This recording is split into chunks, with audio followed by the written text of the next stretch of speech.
अस्सलाम वालेकुम, कैसे हैं आप सब। आज मैं आप सबके साथ शेयर करूंगी रेशेदार शामी कबाब की रेसिपी।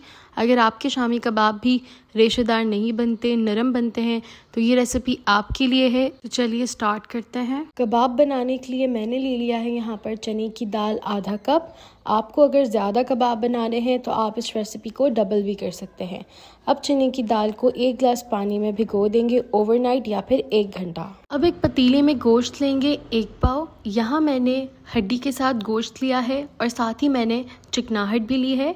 लोग कहते हैं कि हमारे कबाब रेशेदार नहीं बनते, वो इसलिए नहीं बनते क्योंकि आपकी बोटियाँ छोटी छोटी होती हैं, तो हमें गोश्त की बोटियाँ बड़ी रखनी है। अब इसमें जाएंगे कुछ मसाले। तो यहाँ जाएगा 1 चुटकी अजवाइन और 1 टेबलस्पून साबुत धनिया। साथ ही यहाँ मैंने ले लिया है 4 अदद लौंग, 1 बड़ी इलायची, 1 दालचीनी का टुकड़ा, हाफ़ टी स्पून सफ़ेद ज़ीरा और हाफ़ टी स्पून साबित काली मिर्च। यहाँ मैंने अदरक ले ली है जूलियन, उसको कट कर लिया है, ये 2 टेबलस्पून जितनी है। साथ ही 1 तेज़पत्ता और 10 से 11 अदद गोल लाल मिर्चें। आप मिर्चों की क्वांटिटी अपने हिसाब से कम या ज़्यादा भी कर सकते हैं। अब यहाँ मैंने ले लिया है पूरा 1 बल्ब लहसुन का और इसको मैंने अच्छी तरह से धो लिया है ताकि इसमें मिट्टी निकल जाए।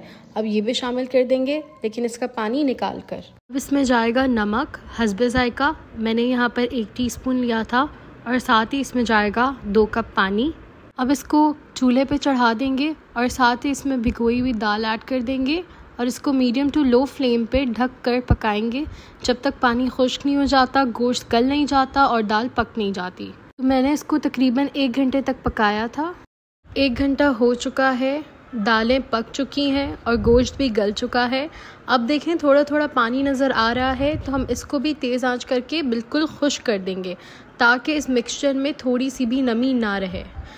जब हमारा मिक्सचर बिल्कुल खुश्क हो जाएगा तो इसको हम चूल्हे से उतार देंगे और इसमें जो खड़े मसाले हैं जैसे तेज़ पत्ता वो निकाल देंगे।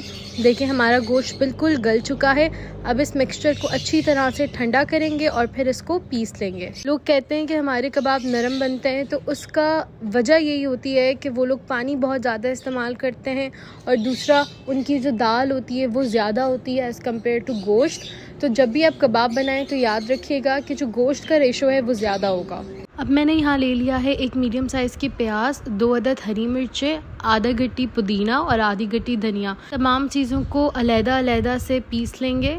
अब इस मिक्सचर में 1/4 टीस्पून गरम मसाला ऐड करेंगे और साथ ही जो हमने धनिया पुदीना चॉप किया था वो भी ऐड कर लेंगे।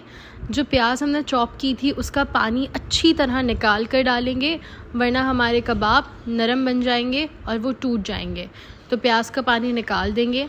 अब इसमें शामिल करेंगे 1 अदद अंडा इसमें बाइंडिंग का काम करेगा और इस तमाम मिक्सचर को अच्छी तरह से मिक्स कर लेंगे। अगर आपको अंडा नहीं पसंद तो इसमें आप 2 टेबलस्पून मैदा भी ऐड कर सकते हैं। अब हम बनाएंगे कबाब, तो आपके पास कोई भी गोल चीज़ हो तो उसकी मदद से आप इसको शेप दे सकते हैं। मेरे पास यहाँ कटर मौजूद था तो मैंने थोड़ा सा मिक्सचर लिया है और इस कटर की मदद से मैं कबाब को शेप दूंगी।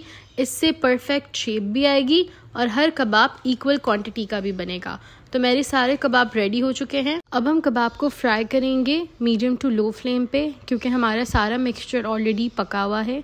तो थोड़ा सा ऑयल ऐड करेंगे और कबाब को गोल्डन ब्राउन होने तक दोनों साइड से पकाएंगे। हमारे कबाब रेडी हो चुके हैं। मैंने इनको विदाउट एग फ्राई किया था, लेकिन अगर आप चाहें तो आप इसमें डिप करके भी इसे फ्राई कर सकते हैं। मैंने ऑलरेडी इसमें एग ऐड कर दिया था। आप इन कबाबों को चटनियों के साथ सर्व कर सकते हैं। इनकी रेसिपी आपको डिस्क्रिप्शन बॉक्स में मिल जाएगी। अगर आप मेरे बताए हुए तरीके से बनाएंगे तो ना ही आपके कबाब टूटेंगे ना ही नरम होंगे। तो मेरी वीडियो अगर आपको थोड़ी सी भी पसंद आती है तो मेरी वीडियो को लाइक करें, मेरे चैनल को सब्सक्राइब करें और अपना फीडबैक देना मत भूलिएगा। नेक्स्ट वीडियो में मिलूंगी, तब तक अपना ख्याल रखिएगा।